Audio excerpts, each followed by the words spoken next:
Yo, isple soji, dim nou ki jounel la rive sou nou. Mwen li gen lè pa rive nou, li gen lè propal nan wot a cause de pauvreté et insécurité. Yo,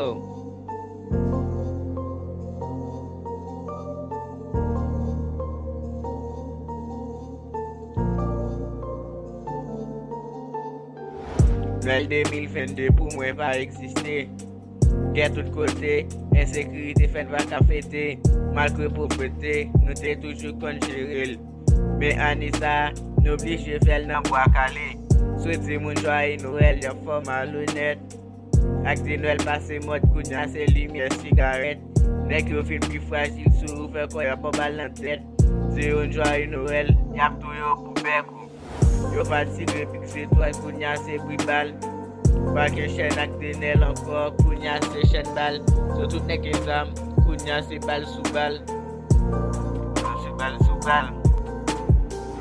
Père Noël ou Saint Nicolas, di bon Dieu pou mwen. Sou pou bel papa sou ta wè li koto la.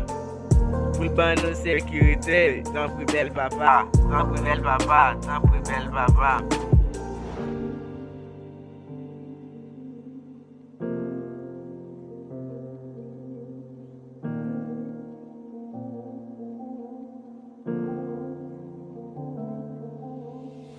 Gen ap kase chak le mari vle akouche Jésus nan ken nou. A cause de pri bal ka pete.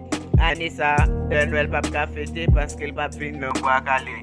Tout blok nan gen, tout kote gen tire. Moun pa mit vers ankor kounya son kesyon de gilet. Machine pa valide kounya se kesyon de blende. Sa fe mwal, jen mwen san mali resyo kap koule.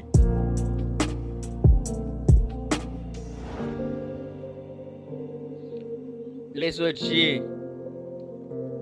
les haïtiens pour la vie.